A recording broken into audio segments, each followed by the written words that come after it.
Good morning, जय श्री कृष्ण, जय श्री राम। नमस्ते दोस्तों, स्वागत है आप सबका मेरे चैनल पे। फिर से वीकेंड आ गया है और आज हम निकले हैं एक छोटी सी लेकिन बहुत ही स्पेशल ट्रिप। स्पेशल इसलिए है क्योंकि आज मेरे माता पिता भी मेरे साथ हैं और उनको लेके हम लोग जा रहे हैं आदि योगी देखने के लिए। उनका ये पहला ट्रिप रहेगा और वहाँ पे हम एक छोटे से होम स्टे में भी रुकने वाले हैं, तो वहाँ का भी आपको टूर कराएंगे। तो सुबह सुबह निकले थे हम लोग, तो ब्रेकफास्ट करना बाकी था, तो हम लोग पहुँच गए थे एयरलाइन होटल पे। यहाँ खुले में पेड़ों के नीचे बैठकर नाश्ता करना अलग ही मज़ा है। हम लोगों ने डोसा मंगाया, वड़ा मंगाया, कॉफ़ी मंगाई, चाय मंगाई, सब खा पी के हम लोग निकले आगे की ओर। ये देखिए कितना सुंदर नज़ारा है एयरलाइन होटल का। ये रही एयरलाइन होटल। ये होटल 1968 में बनाया गया था, जो मैसूर में भी है। और एयरलाइन नाम इसलिए पड़ा क्योंकि इसके आजू बाजू में बहुत एयरलाइन ऑफिसेस हुआ करती थे, तो उन्होंने वो नाम रखा था। फिर वहाँ से हम लोग निकल पड़े हमारी गाड़ी से चिकबल्लापुर की तरफ। रास्ता बहुत ही सुहाना था, मौसम भी परफेक्ट था। जो रोड ट्रिप वाला जो रहता है ना, वही। और जो चिकबल्लापुर की तरफ का जो रास्ता है ना, बहुत ही सुंदर, हरा भरा और खूबसूरत था। तो हम लोग जो खूबसूरत नज़ारे थे उसका आनंद लेते हुए हम लोग चिकबल्लापुर की ओर जा रहे थे। और ये जो रास्ता जा रहा है ना, वो अभी आप जो देख रहे हो, वो सीधा हैदराबाद को जाता है। तो रास्ता बहुत ही अच्छा है, ट्रैवलिंग करने में भी कोई दिक्कत नहीं आएगी, कोई परेशानी नहीं आएगी।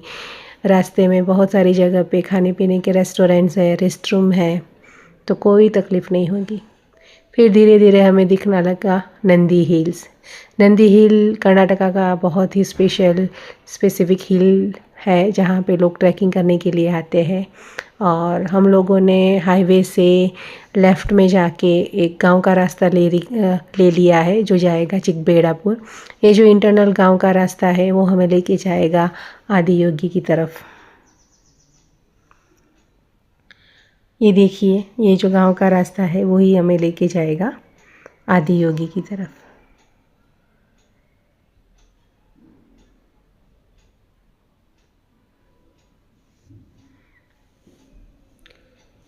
रास्ता बहुत ही अच्छा है, ना ही कोई दिक्कत आई हमें। और ये जो आदि योगी का प्लेस है वो एक ऊंचाई पे, एक छोटी सी हिल पे बसा हुआ है, बनाया गया है। तो हम लोग बस वहीं पे ही जा रहे हैं। ये जो आदि योगी का है, अगर आपने कोयम्बतूर में ईशा फाउंडेशन का जो आदि योगी की प्रतिमा है और जो आश्रम है, वहाँ का ही ये दूसरी ब्रांच यहाँ पे बनाई गई है। मेन ब्रांच जो है आदि योगी की वो कोयम्बतूर में है, ईशा फाउंडेशन द्वारा बनाई गई है। और ये वाली चिकबल्लापुर की बेंगलोर की ब्रांच है। तो अगर आप वहाँ पे नहीं जा सकते तो यहाँ पे इजीली आ सकते हैं। ये जो राइट में दिख रहा है वो बहुत ही अच्छा रेस्टोरेंट है, वहाँ पे हम लोग रिटर्न में लंच करेंगे, वो हम आपको बाद में दिखाएंगे। अभी हम लोग जा रहे हैं शिव की प्रतिमा की ओर, जो बहुत बड़ी है। ये जो प्रतिमा है भगवान शिव की, वो 112 फीट ऊंची प्रतिमा है, जो यहाँ के माहौल को बेहद पॉजिटिव और पीसफुल बना देता है। और जो माहौल हो रखा था बादलों के साथ, लगेगा कि अभी बारिश आएगी, बट बारिश नहीं आ रही थी, तो बहुत ही अच्छा मौसम हो रखा था। और ये देखिए, दूर से आपको दिख जाएगी महादेव जी की प्रतिमा। बस अभी हम लोग पहुंच ही गए हैं आदि योगी, सोर्स ऑफ योगा, जो श्री सद्गुरु महाराज ने यहाँ पे बनवाया है, जो सेम कोयम्बतूर में है। बहुत बड़ा पार्किंग है, कोई भी दिक्कत नहीं है, आप शांति से गाड़ी पार्क करो। शू रैक है, स्टैंड है, वहाँ पे शू निकालो और अच्छे से पूरा जो प्रीमाइसिस है वहाँ पे घूमो। नीचे महादेव जी का शिवलिंग भी है, वहाँ पे पूजा करो। सब करके ऐसा अनुभव हो रखा था कि क्या ही बताएं, मन शांत हो जाता है यहाँ पे आने के बाद हमेशा। ऐसा लगता है कि बस यहाँ पे बैठ के ये प्रतिमा को ही देखते रहे हम लोग। हमने यहाँ पे बहुत अच्छा सा टाइम स्पेंड किया, मम्मी पापा ने, हमने सभी ने वीडियोस बनाए, सब बनाया। चारों ओर से हम लोग देख रहे थे प्रतिमा को। इतनी अद्भुत प्रतिमा मन को ही शांत कर देती है। तो बस यहाँ पे हम लोगों ने अच्छा सा समय बिताया महादेव जी के शरणों में।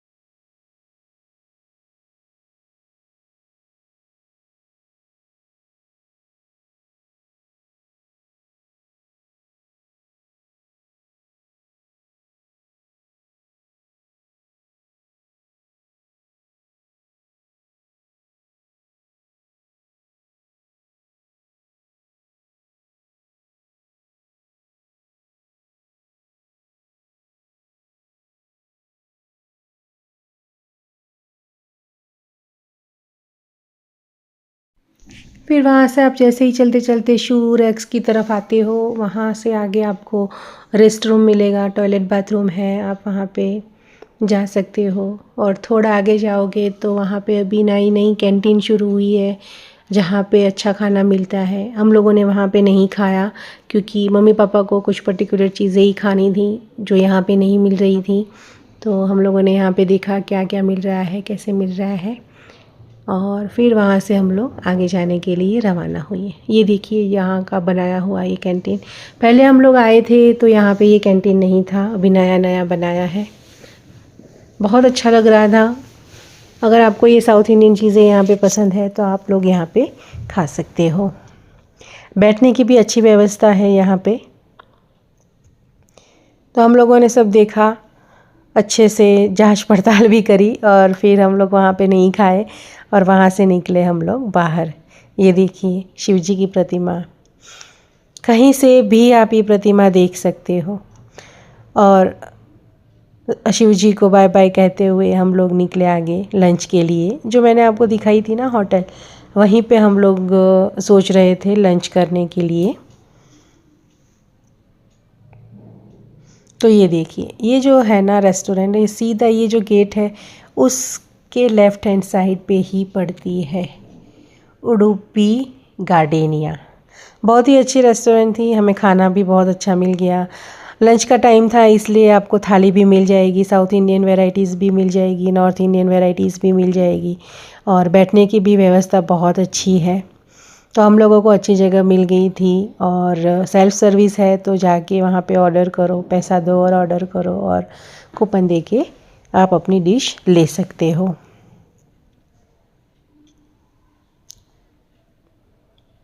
ये देखिए कितना सुंदर नज़ारा है यहाँ से। बहुत ही अच्छी रेस्टोरेंट है ये, एकदम साफ़ सुथरी। और हम लोगों ने नॉर्थ कर्नाटका स्टाइल की थाली मंगाई थी, और पुलियोगरे राइस मंगाए थे, और नॉर्थ इंडिया की भी जो डिश थी वो भी मंगाई थी। वो सब खाना खाने के बाद बाजू में ही उनका एक ये छोटा सा अन्नपूर्णा देवी का एक मंदिर बनाया था, जहाँ पे ऊपर से पानी गिर रहा था और बहुत ही अच्छा माहौल बना रहा था। तो वो हम लोगों ने देखा, वहाँ पे दर्शन किए माता जी के। बहुत अच्छा लग रहा था यहाँ पे।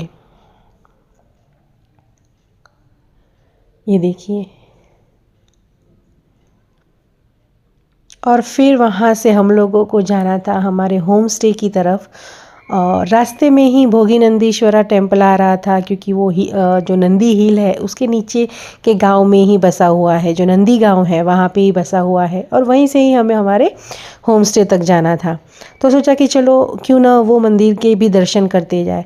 और जो रास्ते से जा रहे थे पूरा गांव का रास्ता था, जो मेन हाईवे था वो हम लोगों ने नहीं लिया, जो अंदर का गांव का रास्ता था वो हम लोगों ने लिया। तो खेत खलियान बहुत ही अच्छे से आ रहे थे, और उनका जो नज़ारा बन रहा था बेहद ही खूबसूरत बन रहा था। और सामने नंदी हिल दिख रही थी, तो क्या ही माहौल बन रहा था, बता नहीं सकते आपको। बहुत ही अच्छा लग रहा था। और यहाँ पे ना दूर दूर तक सभी फूलों के ही खेत थे। और वहाँ से हम लोग पहुँचे ये भोगी नंदेश्वर टेम्पल। ये भोग नंदीश्वर टेम्पल कर्नाटका के बेंगलोर शहर से लगभग 55 किलोमीटर दूर पड़ता है। नंदी हिल्स जो है, नंदी पहाड़ियाँ, उसकी तलेटी में है। और ये मंदिर 9वीं शताब्दी का है और यह नौलम्बवादी द्रविड़ शैली में निर्मित मंदिर में से एक है। और इसका जो निर्माण और विस्तार में गंग, चोल, होयसला और विजयनगर शासकों का योगदान भी है इसमें। ये मंदिर के परिसर में मुख्यतः 3 मंदिर है, जिसमें से एक है भोगनंदीश्वर टेम्पल, अरुणाचलेश्वर मंदिर और उमा महेश्वर टेम्पल। ये 3 अलग अलग गर्भगृह है और 3 अलग अलग भगवान विराजमान हैं। मंदिर में विशाल और जटिल नक्काशीदार सभा मंडप है, शिलालेख और कलाकृतियाँ हैं जो शैव धर्म को साथ साथ वैष्णव, शक्ति और वैदिक देवताओं से भी संबंधित है। यह मंदिर भारतीय पुरातत्व सर्वेक्षण के अधीन है और पर्यटकों के लिए भी खुला है। अगर आप बेंगलोर की यात्रा में आए हो और इसके आसपास के एरिया में है तो ये मंदिर में ज़रूर आइए, इसका विज़िट करिए। बहुत ही सुंदर मंदिर है। ये मंदिर देख के हमें बेलूर हड़ेबीडू की भी याद आ गई। ऑलमोस्ट सेम जैसा ही स्ट्रक्चर है, तो और इसकी हिस्ट्री भी यहाँ पे लिखी हुई है क्या है। बाजू में ही एक छोटा सा तालाब जैसा है, तालाब तो नहीं बोल सकते, कुंड बोल सकते हैं, वो सब है, वो देखते हैं। गार्डन है बैठने के लिए, अगर आप आए हो दूर से तो यहाँ पे आराम कर सकते हो। हमने ये मंदिर अच्छे से देखा, डिटेल में देखा, बहुत अच्छा लगा हम लोगों को। दोपहर का समय हो रखा था हमारे लिए और अभी हमें यहाँ से होम स्टे भी जाना है, तो सोचा कि चलो ज़्यादा नहीं बैठेंगे, जो बैठे आराम करा वो बहुत है।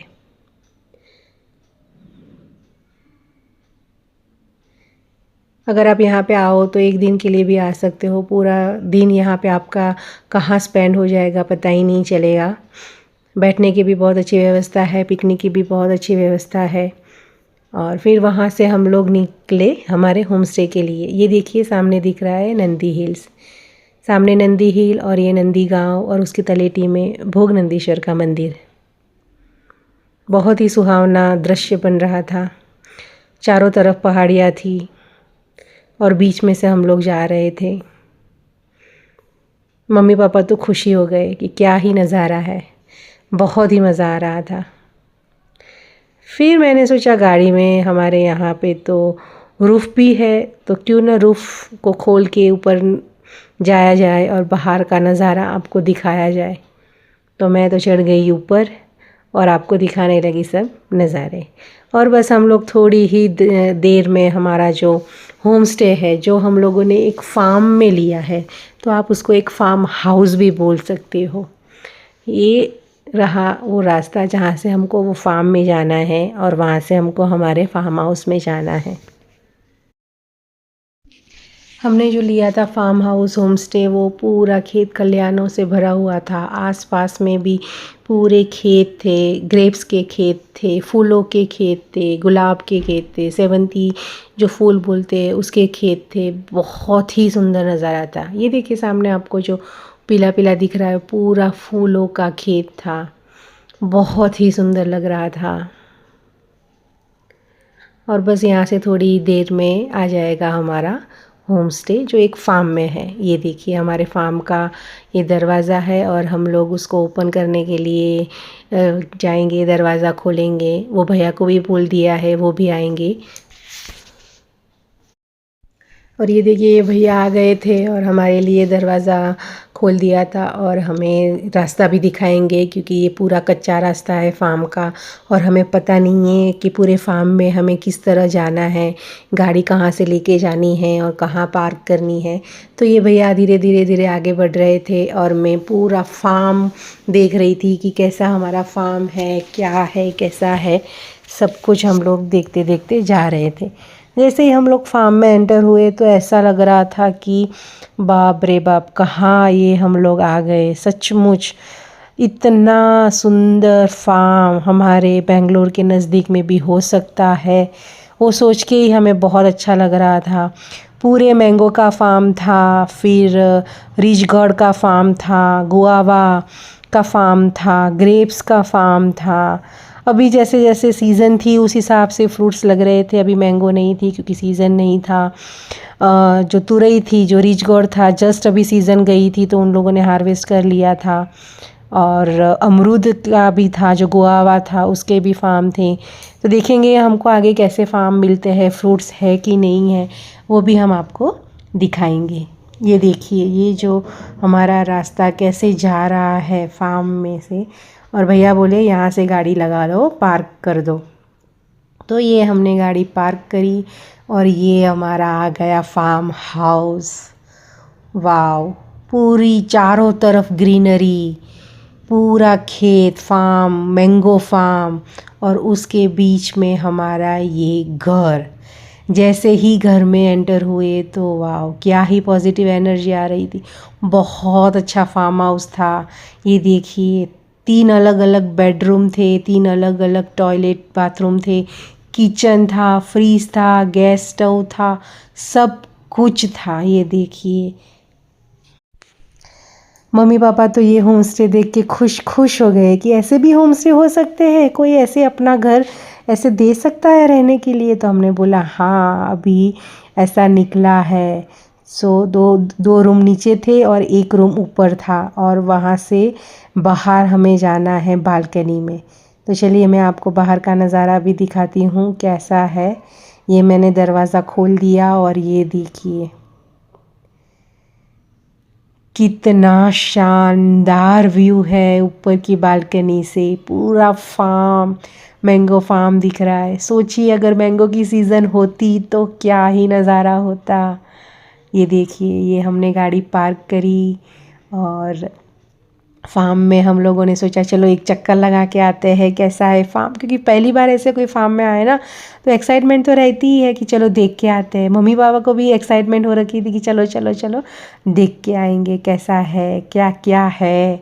तो बस हम लोग जा रहे थे फार्म में, पूरा फार्म देख रहे थे। नई नई चिड़ियों की आवाज़ आ रही थी, नए नए इंसेक्ट्स भी दिख रहे थे हम लोगों को, कैसे कैसे इंसेक्ट्स।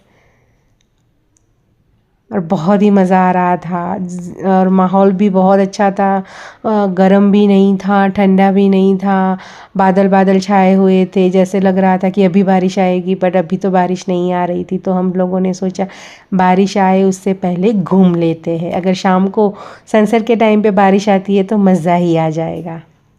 तो ये देखिए, यहाँ पे ये स्प्रिंग ओनियन उगाई हुई थी। फिर बाजू में एक छोटा सा उनका घर था जहाँ पे उन लोगों ने हैन, मतलब मुर्गा उर्गा सब पाल के रखा था वहाँ पे।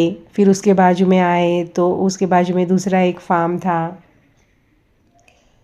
फिर हमारे साथ जो ये हाउसकीपर था, उसकी बेटी थी, वो हमारे साथ आ गई थी और हमें दिखा रही थी।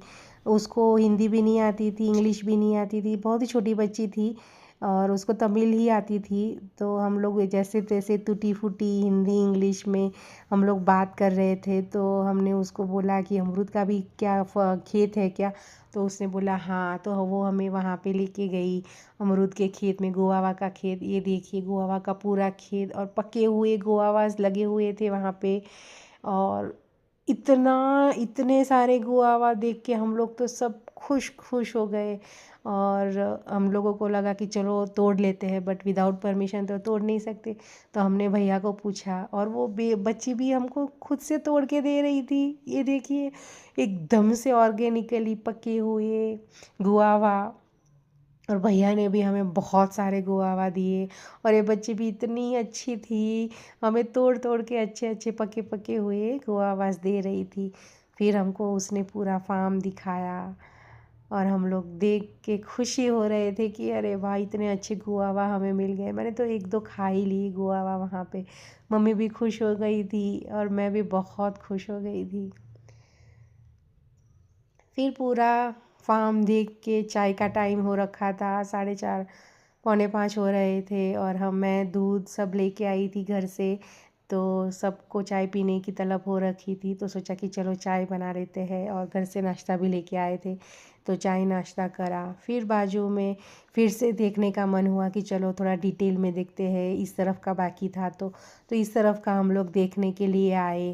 तो देखा कि चलो क्या ही सुंदर सुंदर फूल उग रखे थे वहाँ पे, और इस तरफ पापा बैठे थे चाय पीने के बाद मोबाइल में देख रहे थे सिग्नल आ रहा है कि नहीं आ रहा है, पर उतना सिग्नल नहीं आ रहा था। और इस तरफ मैं चलते चलते निकल गई तुरई के फार्म में। ये देखिए जो सामने लटके हुई जो बेल दिख रही है ना, वो तुरई की थी, और जो राइट साइड में जो पेड़ दिख रहे थे वो सीताफल के थे, कस्टर्ड एप्पल के फल थे।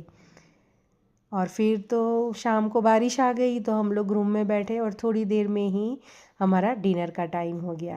वैसे वहाँ पे भी बना सकते थे, बट पूरे दिन के थके हारे थे, तो सोचा कि चलो नहीं बनाते हैं, बाहर जाते हैं खाने के लिए। तो बारिश हो ही रही थी और हम लोग निकल पड़े डिनर के लिए।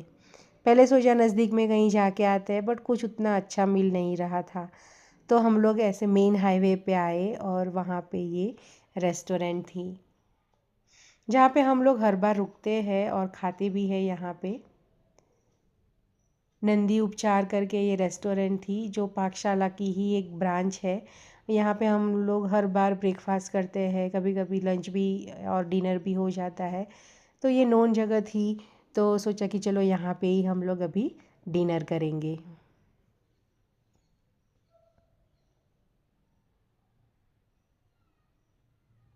यहाँ पे इंडिया स्वीट हाउस का भी एक आउटलेट है, जहाँ से आप स्वीट्स ले सकते हो, स्नैक्स भी ले सकते हो।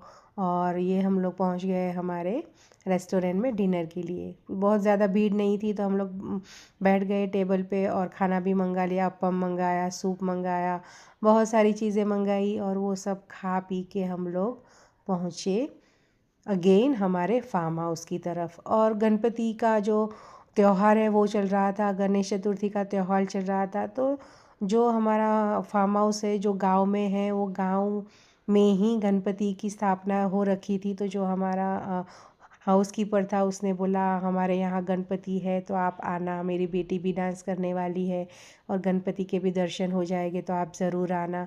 तो डिनर के बाद हम लोग पहुँचे ये गणपति के पंडाल पे, जहाँ पे बहुत ही सुंदर गणपति जी की प्रतिमा थी। वहाँ पे पूजा चल रही थी, हमने पूजा में भाग लिया, प्रसाद खाया, सब ने डांस करा वहाँ पे। ये देखिए सब लोग डांस कर रहे थे, वो छोटी बच्ची भी वहाँ पे बहुत अच्छे से डांस कर रही थी, उसकी मम्मी भी डांस कर रही थी, सब लोग डांस कर रहे थे। और हम लोग थके थे सुबह से, बट फिर भी इन लोगों का इतना अच्छा डांस देख के हमारी पूरी थकान उतर गई। गणपति जी का आशीर्वाद लिया, फिर हम लोग फार्म हाउस पे जाके सो गए। नेक्स्ट डे का वीडियो आप देखना मेरे पार्ट 2 के वीडियो में। लाइक कीजिए, सब्सक्राइब कीजिए।